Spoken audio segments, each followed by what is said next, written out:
구약 성경 속에서 두 여인의 사랑 이야기가 기록되어져 있는 책이 룻기입니다. 그래서 오늘 말씀의 제목을 두 여인의 사랑 이야기라 하는 제목으로 이 시간 말씀을 나누고자 하는데, 이 룻기라고 하는 책, 이 룻기라고 하는 책은 아주 짧은 책입니다. 성경 속에 4장으로 되어진 책인데, 이 4장의 성경 속에서 하나님의 섭리를 말씀하고 있습니다. 그리고 가족 사랑을 말씀하고 있습니다. 그뿐만 아니라 아름다운 효심을 말씀하고 있습니다. 나옴이라고 하는 사람, 그리고 룻이라고 하는 사람, 이 두 여인을 통한 하나님의 놀라운 섭리, 사랑, 믿음, 이런 것들이 강조되어져 있는 책이 바로 룻기입니다. 룻기 1장에 보면 베들레헴이라는 이스라엘 백성들, 특별히 믿음 생활을 잘 했던 사람들이 살던 곳이 베들레헴이었습니다.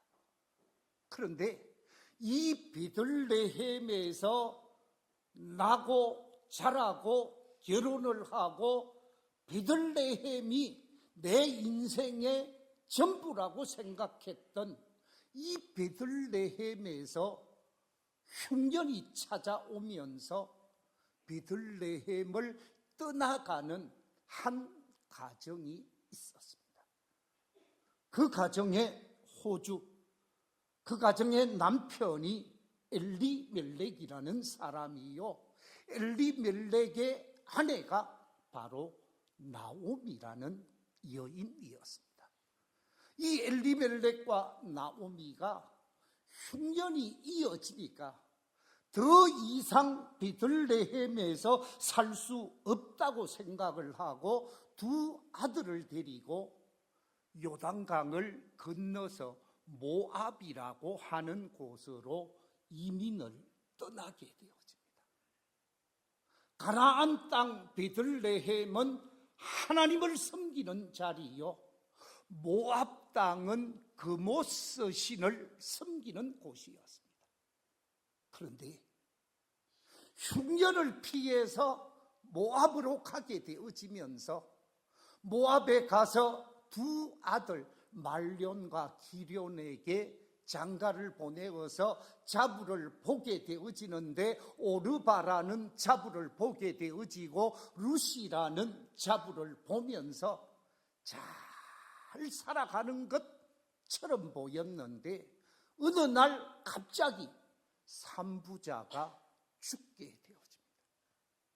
엘리멜렉도 죽게 되어지고 말론도 죽게 되어지고 기련도 죽게 되어지면서 남자들이 다 죽게 되어지고 홀로 대신 세 여인만 남게 되어졌지요.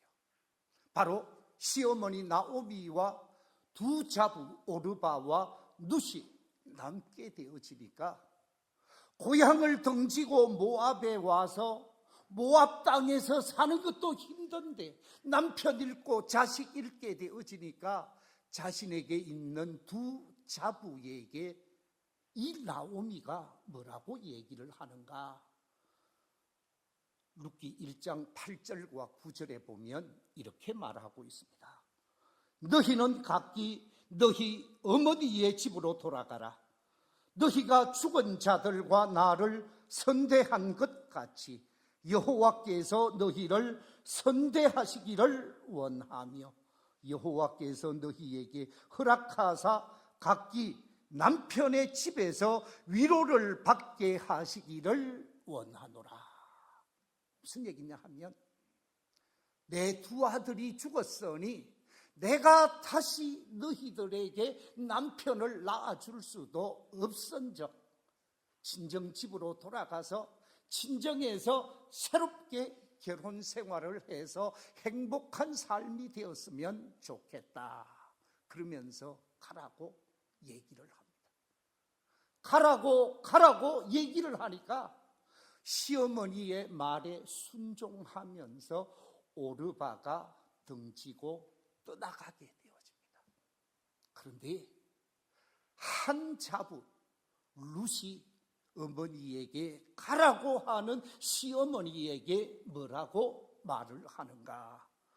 룻기 1장 16절 17절에 보면 이렇게 말씀하고 있습니다. 우리 같이 한 목소리로 읽어보겠습니다. 시작. 룻이 이르되 내게 어머니를 떠나며 어머니를 따르지 말고 돌아가라 강권하지 마옵소서. 어머니께서 가시는 곳에 나도 가고 어머니께서 머무시는 곳에서 나도 머물겠나이다. 어머니의 백성이 나의 백성이 되고 어머니의 하나님이 나의 하나님이 되시리니 어머니께서 죽으시는 곳에도 나도 죽어 거기 묻힐 것이라. 만일 내가 죽는 일 외에 어머니를 떠나면 하나님께서 내게 벌을 내리시고 더 내리시기를 원하나이다 하는지라. 무슨 얘기예요? 어머니가 나를 돌아가라, 내 친정집으로 돌아가라고 말씀하시는데 저는 친정집으로 돌아갈 수가 없습니다. 저는 어머님이 가시는 그곳에 함께 갈 것이고 어머니께서 머무시는 그곳에 함께 머물 것이고 어머니께서 주무시는 그곳에 함께 자겠습니다. 어머니의 하나님이 나의 하나님이 되고 어머니의 백성이 나의 백성이 되겠습니다. 그러면서 돌아갈 것을 거부하면서 늙은 어머니를 안고 모압에서 다시금 베들레헴으로 돌아가는 멋진 그림이 하나 있습니다. 유명한 그림, 저 그림을 우리가 자세히 바라보게 되어지면 어머니를 보호하고 어머니를 책임지고 어머니와 함께하고자 하는 룻의 아름다운 모습이 그려져 있습니다. 자, 제가 오늘 우리 성도님들과 함께 나누고자 하는 말씀은 이 룻기를 통해서 두 여인의 멋진 삶의 모습이 있습니다.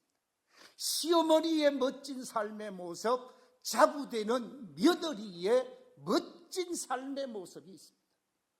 그래서 두 여인의 삶의 모습을 하나하나 확인하면서 은혜를 나누고자 합니다.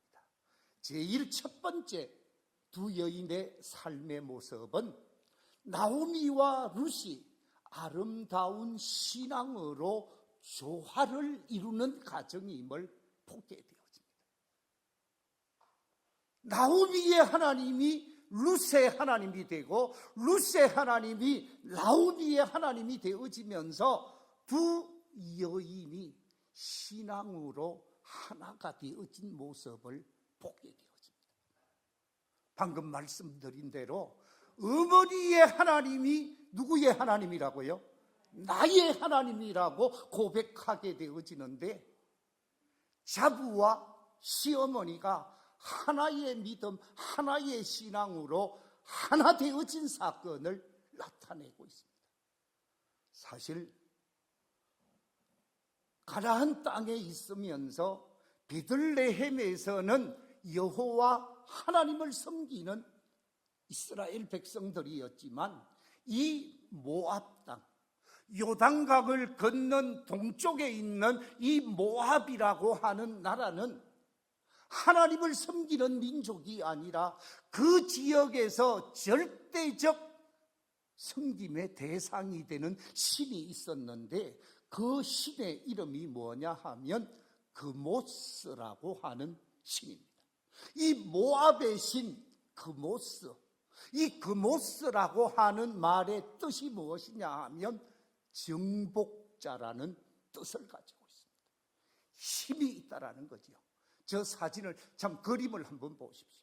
저게 모압 그모스 신전 그림인데 저기에다가 자식을 드리고 자식을 제물로 바칠 정도로 그모스 신을 절대시했던 사람들이 모압 사람들입니다.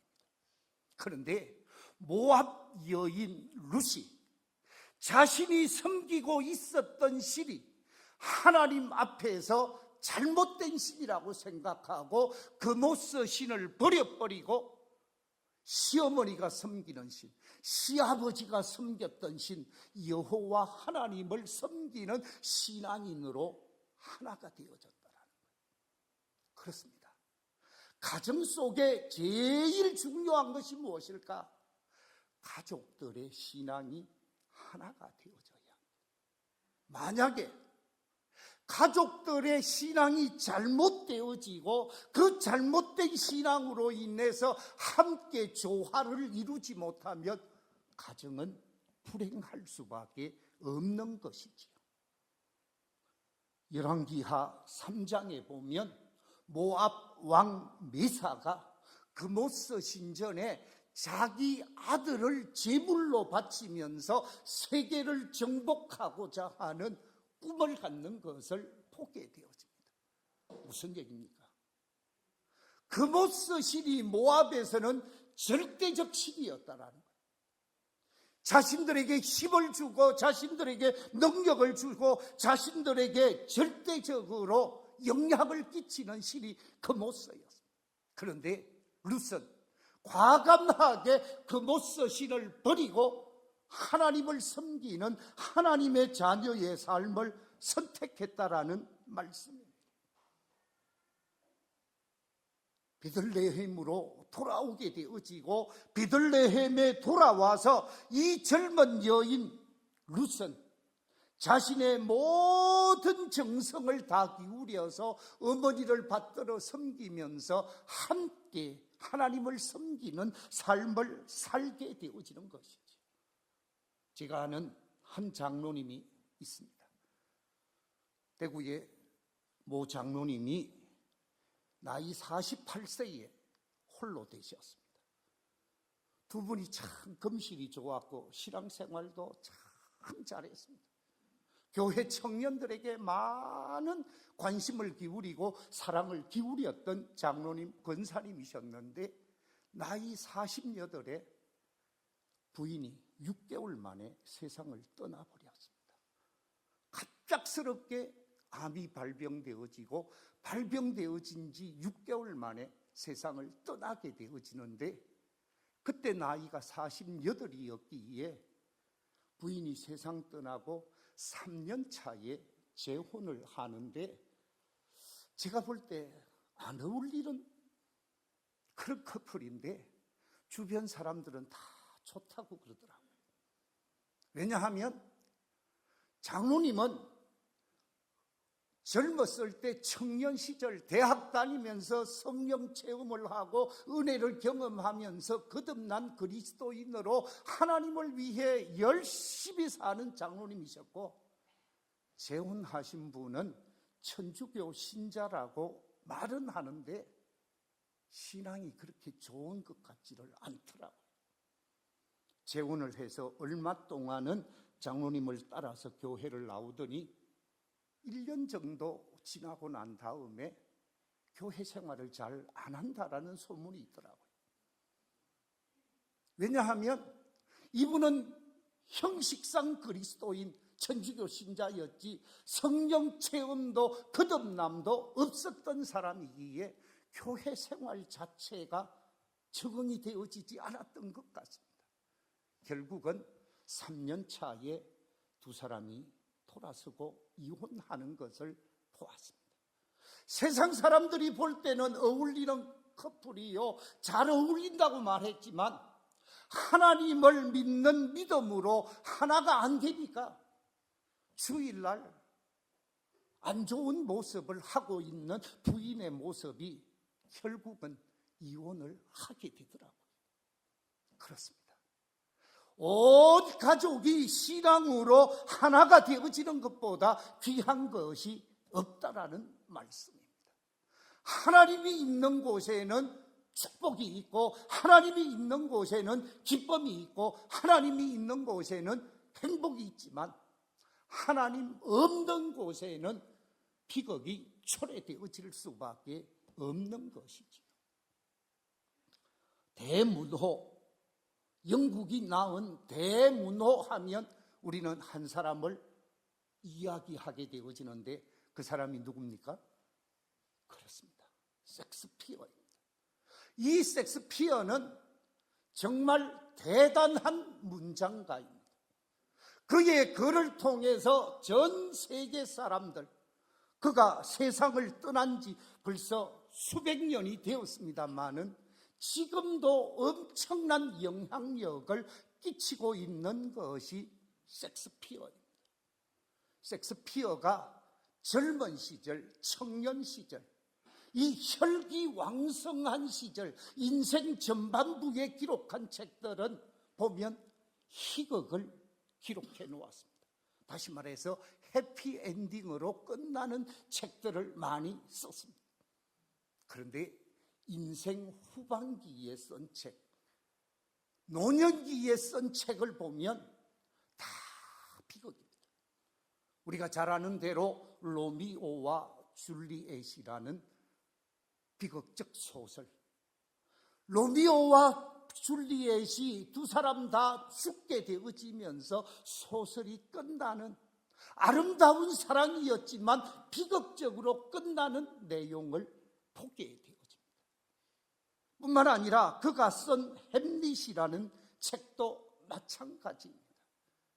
잘못된 사랑을 하면서 이 잘못된 사랑을 인해서 그의 삼촌과 그의 어머니까지 다 죽게 되어지는 비극적 결말이 나타나는 책이 햄릿입니다. 오델로라든지 리오 왕도 마지막이 비극적으로 끝나게 되어지지요. 왜 섹스피어의 글 속에서, 섹스피어의 작품 속에서 후반기에 다 비극적으로 끝나게 되어졌는가? 여기에 관해서 하나님이 없는 인생, 하나님과 함께하지 않는 인생은 다 비극적 결말을 가르쳐주고 있습니다. 그렇습니다. 하나님과 함께하는 가정이 되어지면 복된 가정이 되어지고, 희망이 넘치는 가정이 되어지고, 기쁨이 넘치는 가정이 되어지겠지만은 하나님이 없는 사람, 하나님과 무관하게 인생을 살게 되어지면 그 인생 마지막은 비극이라는 것이죠. 우리 교회에 속하여 있는 모든 성도들 가정이 믿음으로 하나 되고 믿음으로 조화를 이루면서 하나님의 복을 받을 수 있는 복된 믿음의 가정들이 되시기를 주의 이름으로 축원합니다.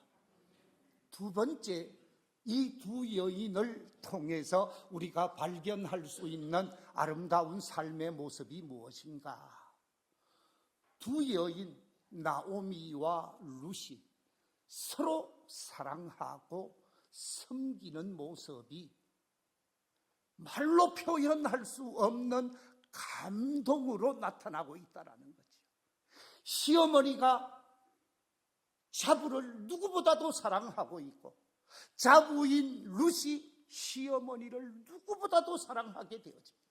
두 사람이 서로 사랑하고 두 사람이 서로 섬기는 것이 멋진 사랑의 화목리를 이룬다라는 거예요.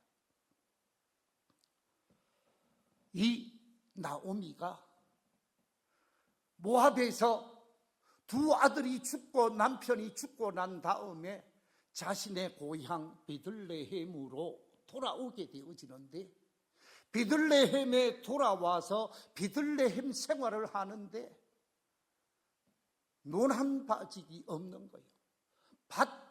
손바닥만한 밭도 하나 없는 거예요. 논도 밭도 아무것도 없고 짐승 한 마리 없는 가난한 상황 속에서 고향으로 돌아와서 살려고 하니까 먹고 살 길이 막막한 거예요. 그때가 추수 때였습니다.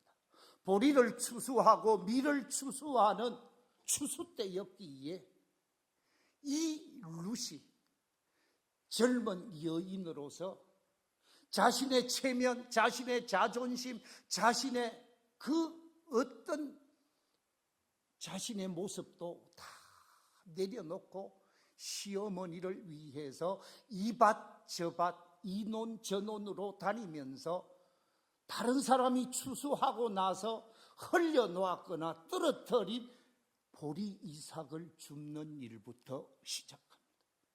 먹을 것이 없으니까 보리 이삭이라도 주어서 어머니를 섬기고 삶을 살아가야 하였겠기에 젊은 새댁으로서 모든 자존심 부끄러움 다 내려놓고 이밭 저밭 다니면서 보리 추수하는데 이삭을 주우러 다니게 되어집니다. 멸시를 당하기도 하고 외면을 당하기도 했지만 보리 이삭을 주워와서 어머니를 잘 받들어 섬깁니다. 저 젊은 것이 늙은 나를 보고 저렇게 수고하고 있는데 내가 저를 어떻게 그냥 놔둘 수 있을까? 자부를 사랑했던 나오미가 룻기 3장에 보면 이렇게 말하는 것을 보게 되어집니다. 룻의 시어머니 나오미가 그에게 이르되 내 딸아, 내가 너를 위하여 안식할 곳을 구하여 너를 복되게 하여야 하지 않겠느냐? 네가 함께하던 하녀들을 둔 보아스는 우리의 친족이 아니냐? 보라, 그가 오늘 밤에 타작마당에서 보리를 까불리라. 그런즉 너는 목욕하고 기름을 바르고 의복을 입고 타작마당에 내려가서 그 사람이 먹고 마시기를 다 하기까지는 그에게 보이지 말고 그가 누울 때에 너는 그가 눕는 곳을 알았다가 들어가서 그의 발치 이불을 들고 거기 누우라. 그가 네 할 일을 네게 알게 하리라. 무슨 얘기입니까? 이 보아스라는 사람이 많은 논밭을 가지고 하인을 가지고 있는 대단한 부자인데 추수 때에 추수를 다 끝내고 먹고 마시고 잠자리에 들어가거든. 그때 너는 목욕하고 고운 옷을 입고 기름을 바르고 예쁜 모습을 해서 잠자리에 드는 보아스의 잠자리에 들어가라. 그 얘기는 남자를 찾아가라는 얘기잖아요. 자신의 자부가 홀로 늙어 죽는 모습을 보는 것 기뻐하지 아니하고 도리어 자기 집안의 보아스라는 사내에게 시집을 가도록 안내하고 있는 어머니의 지극한 사랑을 보게 되어지는 것이죠. 만약에 어머니가 자신의 자부가 어떤 남자를 만나고 어떤 남자와 만나면서 화장을 하고 고운 옷을 입고 립스틱 바르고 그 남자를 쫓아다니면 시어머니가 뭐라고 하겠어요? 아마 저 여자에다가 니은 붙이면서 입에 담을 수 없는 욕을 하지 않겠어요?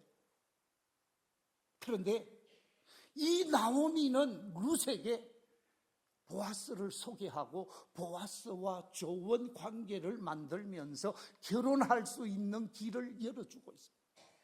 이처럼 어머니가 자부 룻을 사랑하는 모습이 이렇게 표현되어져 있습니다. 그뿐만이 아닙니다. 룻이 얼마나 시어머니를 사랑하고 있는가. 이 룻이 어머니를 사랑하는 것이 대단함을 보게 되어집니다. 어떻게 사랑하는가? 우리가 룻기서를 읽어보면 룻의 효심을 세 가지 측면에서 생각할 수 있는데 제일 첫 번째 효심은 시어머니 나오미의 이야기, 시어머니 나오미의 지시에 그대로 순종하는 모습을 보게 되어집니다. 이렇게 하라고 하면 이렇게 하라고 하고 저렇게 하라고 하면 저렇게 하면서 자부 룻이 시어머니에게 너무 잘하는 거예요. 순종은 복을 받는 비결이라고 얘기를 하죠. 두 번째 룻의 효심의 특징이 뭡니까? 자신이 늙은 어머니를 잘 받들어 섬기는 복양하는 삶을 살게 되어집니다. 자신은 좀 고생을 하고 자신은 좀 힘들어도 어머니만은 내가 책임지겠다, 어머니만은 내가 잘 받들어 섬겨야 되겠다라고 하는 아름다운 효심을 가지고 있다라는 거지. 남편도 없는데 남편 없이 시어머니를 따라서 자기 살고 있었던 모압 땅이 아니라 가나안 땅 베들레헴으로 돌아와서 베들레헴에서 남편 없는 곳에서 시어머니를 모시고 살면서 시어머니를 누구보다도 잘 받들어 섬겼다라는 거예요. 세 번째 룻의 효심은 모든 일에 대해서 있는 그대로 말씀을 드리는 모습이 나타나게 되었습니다. 오늘 어디에 갔더니 어떤 일이 있었고 어떤 일이 있어서 기분이 좋았습니다, 기분이 나빴습니다, 힘들었습니다, 어려웠습니다. 모든 일을 시어머니와 서로 이야기하면서 아름다운 사랑을 나누게 되어졌다라는 거죠. 자, 여러분 한번 생각해 보십시오. 시어머니가 자부를 바라보는 관점, 그 시어머니가 자기 딸을 바라보는 관점 똑같으면 얼마나 좋겠습니까? 그런데 많은 어머니들이 그렇지 않음을 보게 되어집니다. 시집간 내 딸이 친정에 왔습니다. 친정에 와서 자기 남편 데리고 와서 저녁 내 놀다가 아침이 되었는데 해가 중천에 떴는데도 일어나지 않습니다. 그런데 그때 시어머니가 그 딸을 보고 뭐라고 그래요?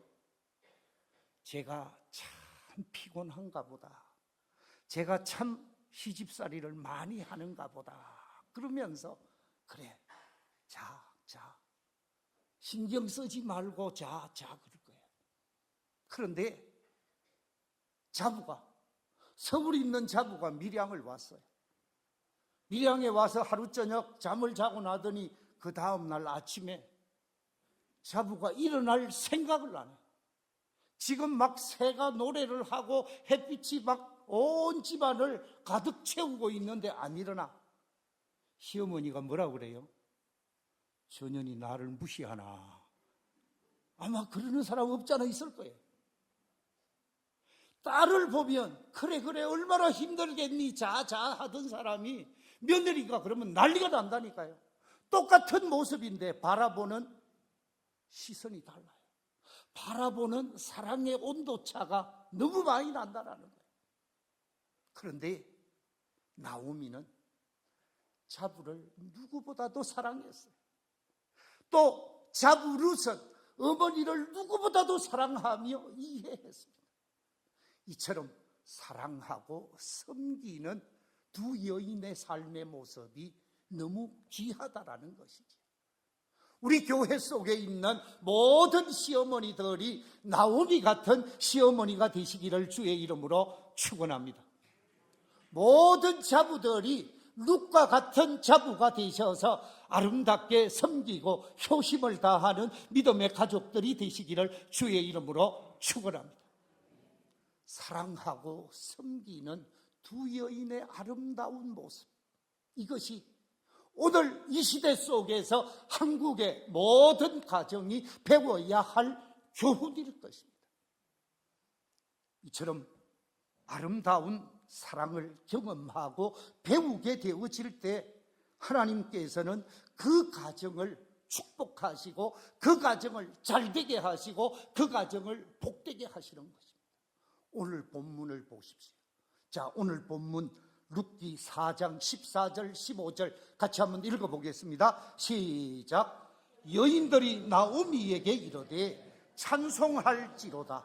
여호와께서 오늘 네게 기업 물을 자가 없게 하지 아니하셨도다. 이 아이의 이름이 이스라엘 중에 유명하게 되기를 원하노라. 이는 내 생명의 회복자이며 네 노년의 봉양자라. 곧 너를 사랑하며 7 아들보다 귀한 네 며느리가 낳은 자로다 하니라. 무슨 얘기입니까? 시어머니가 보아스를 소개해 주었고, 시어머니의 말대로 순종해서 보아스의 잠자리에 들어갔던 룻이, 보아스와 룻이 결혼을 하게 되죠. 결혼을 해서 두 사람이 가정을 이루었는데, 오늘 성경 속에는 두 사람이 가정을 이루어서 자녀를 낳게 되어졌고, 그 자녀가 오벳이라는 자녀다라고 소개를 하고 있는데, 오늘 이 말씀 속에서 뭐라고 말하고 있느냐? 네 생명의 회복자이며 네 노년의 봉양자라. 룻을 통해서 오벳이 태어나게 되어지고, 그 오벳이 룻뿐만 아니라 할머니 나오미까지 잘 섬길 수 있는 손자를 소개하고 있습니다. 그런데 이처럼 부모님에게 효를 다하고 하나님을 잘 섬겼던 이 룻이 보아스라는 멋진 신랑을 만나서 가정을 이루면서 자식을 낳게 되어지는데, 그 자식이 오벳이고, 오벳이 또 자식을 낳게 되어지는데, 그가 누구예요? 이새가 되어지고, 이새가 자식을 낳게 되어지는데, 그 사람이 이스라엘의 유명한 누가 됩니까? 다윗 왕이 되어지는 것입니다. 그래서 마태복음에 보면 이렇게 기록하고 있습니다. 마태복음 1장 5절과 6절에 살모는 라합에게서 보아스를 낳고, 보아스는 룻에게서 오벳을 낳고, 오벳은 이새를 낳고, 이새는 다윗 왕을 낳으니라. 하나님을 잘 섬기는 가정, 그리고 부모님에게 효를 다한 가정, 그 가정을 하나님은 외면하지 아니하시고 축복해 주시고 자자손손 잘되게 하시는 이 역사를 나타내셨다는 말씀이지요. 우리 교회에 속한 모든 성도님들의 가정이 바로 이 두 여인 나오미와 룻과 같은 좋은 신앙의 가정 되시고, 서로 사랑하는 가정 되시고, 서로 아름답게 섬겨주는 가정 되시고, 효심을 다하여 받드는 가정 되셔서 자자손손이 하나님의 복의 복을 누리며 사는 복된 가정들이 다 되시기를 주의 이름으로 축원합니다.